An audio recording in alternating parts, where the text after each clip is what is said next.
eu sou a professora Ana Carolina e vou lecionar a disciplina de arte para o segundo ano do Colégio Emaús.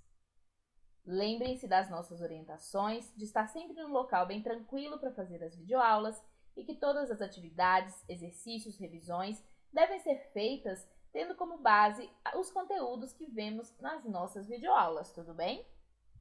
Então hoje daremos continuidade à nossa disciplina de arte. Peguem por favor o livro de vocês e vamos iniciar mais uma de nossas aulas. Lembrando das orientações de sempre que houver alguma figura, fotografia, desenho, observem pelo livro de vocês, tá? O livro de vocês é bem lindo, então as fotografias vão estar bem perfeitas.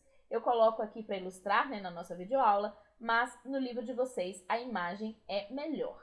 Assim como as leituras, eu peço que vocês sigam pelo livro e apenas observem as minhas explicações sobre os temas e tudo mais, tá bom? Primeiro vamos fazer a nossa chamada. Alexandre Miranda, Breno Vitalino, Daniel Nisser, Davi Lobato, João Antônio, Maria Eduarda, Pedro Augusto, Pedro Lucas, Sofia Ribeiro. Preparados, turma? Então vamos lá. Continuaremos hoje no tema 5, imitação de animais, e faremos da página 83 até a página 89. Bom, preparem o livro didático e vamos juntos. Desafio visual Aku Inoue, lá na página 83. O designer canadense Aku Inoue cria delicados insetos e os fotografa.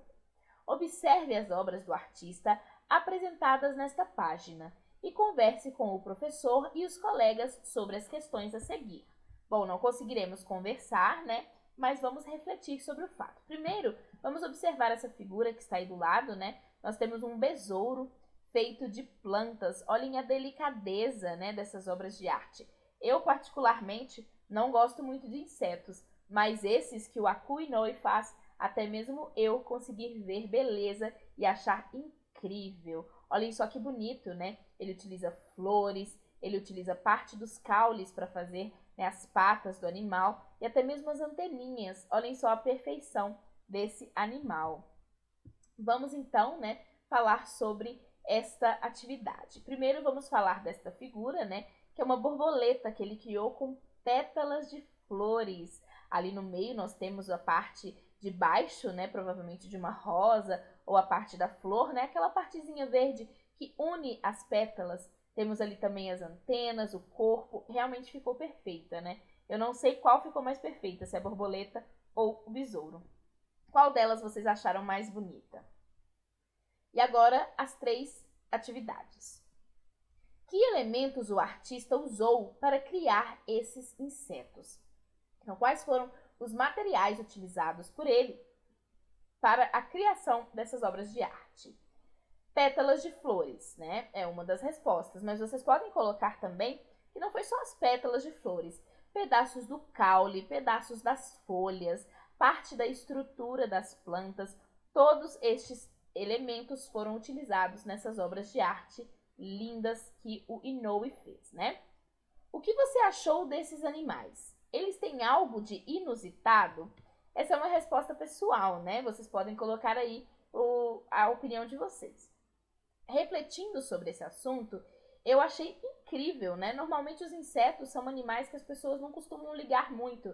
Eu, particularmente, não tenho muita ligação com os insetos. São poucas as pessoas que gostam de insetos, que criam insetos ou algo assim. Eu achei realmente muito interessantes. E algo de inusitado é que normalmente, para mim, né, na minha opinião, é que os insetos normalmente causam nojo nas pessoas, né? Eles são bichos que a gente não está muito acostumado a conviver.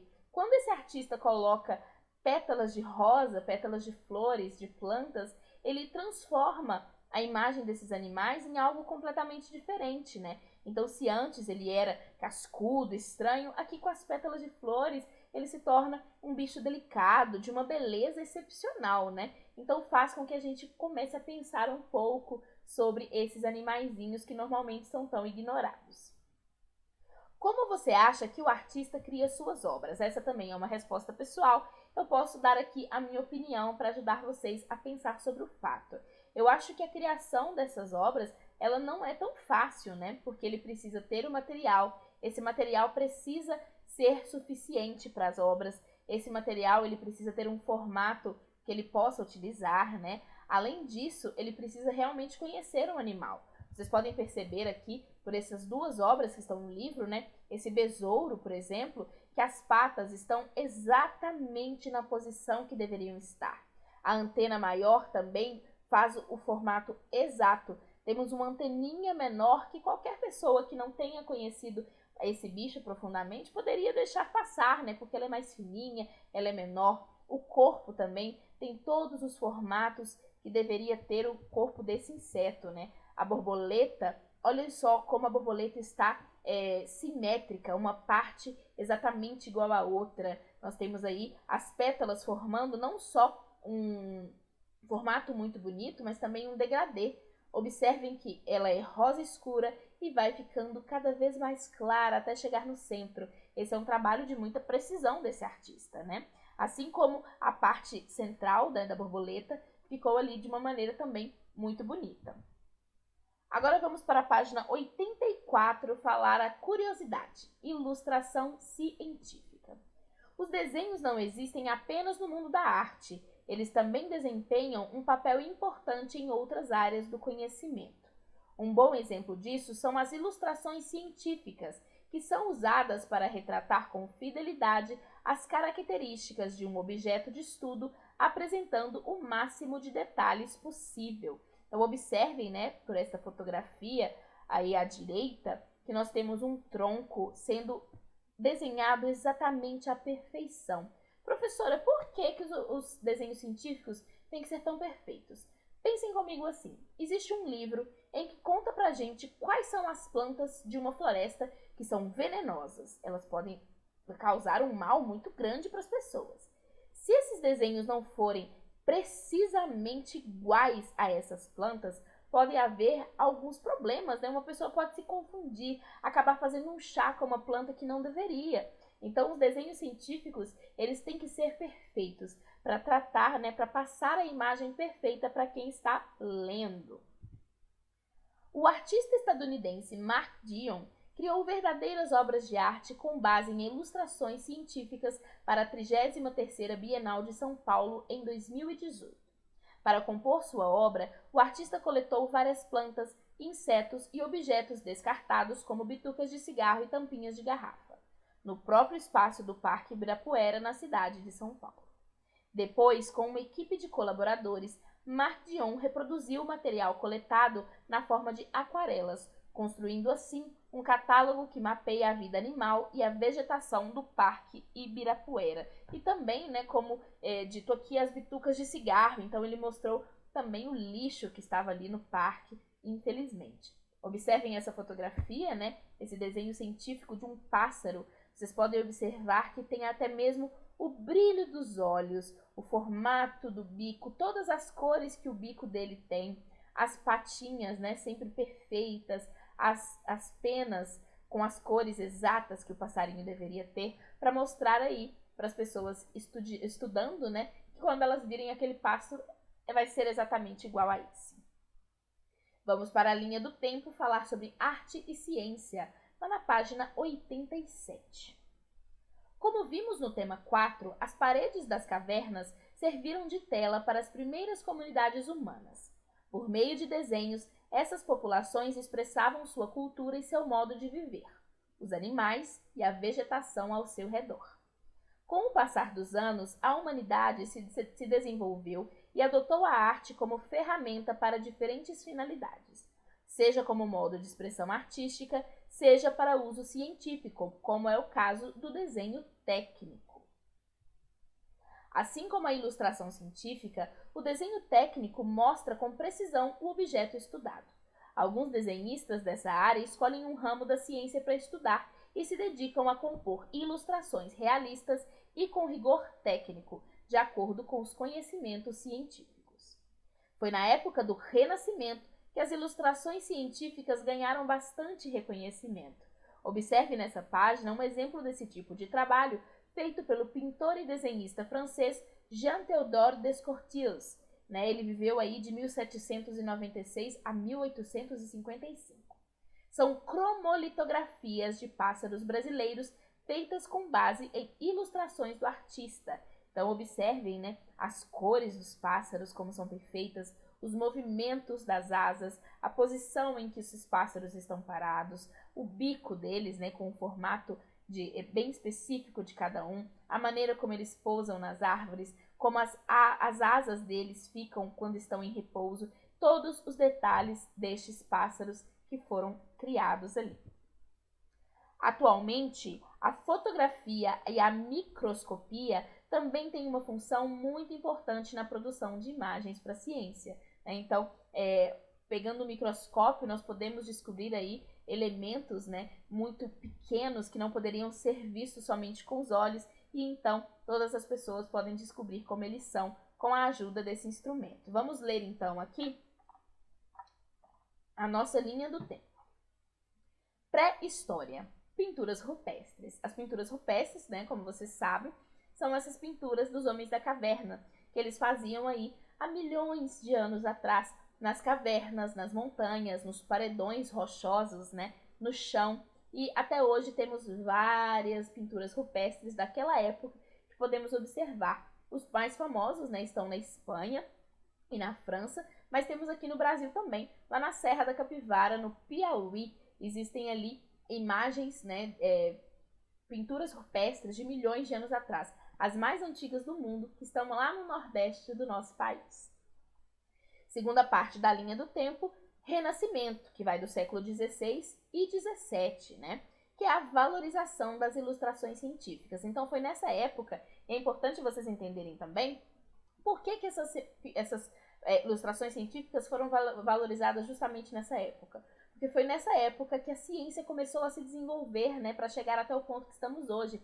A medicina começou a se desenvolver, a astronomia começou a se desenvolver e assim por diante. Então, essa época foi muito importante para a ciência como um todo. Terceira parte, do século XIX até a atualidade, que é o século XXI, Nós estamos nesse século XXI. As fotografias científicas têm ganhado cada vez mais espaço. Então, além dos desenhos, feitos à mão, agora existe também a fotografia científica, que traz, então, um outro tipo de arte, um outro tipo de trabalho. Novos instrumentos, os materiais são diferentes, mas também é uma forma de arte científica, o que é bem legal, E agora a página 88, vamos falar da dica cultural, que é a Bienal de São Paulo. As bienais são eventos que ocorrem de 2 em 2 anos e podem estar associadas às artes ou a outras áreas do conhecimento. Por isso são chamadas de bienal, Bi vem de 2 e enal viria ali de anos. Então, de 2 em 2 anos acontecem as bienais. Uma bienal que é muito famosa, é a Bienal do Livro, que nós temos aqui, em Belo Horizonte, de 2 em 2 anos, lá no Expo Minas. Realmente não sei como vai ser, por causa do nosso momento que estamos passando, mas na próxima Bienal vocês podem pedir aos pais de vocês para levarem vocês. É um ambiente muito legal, cheio de livros e muita literatura em volta. No Brasil, por exemplo, temos a Bienal do Livro, a Bienal da Arquitetura, Bienal de Arte Digital, entre outras. A Bienal de São Paulo, que reúne artistas do mundo todo, é um espaço muito interessante para apreciar as novas manifestações artísticas e culturais contemporâneas e refletir a respeito delas.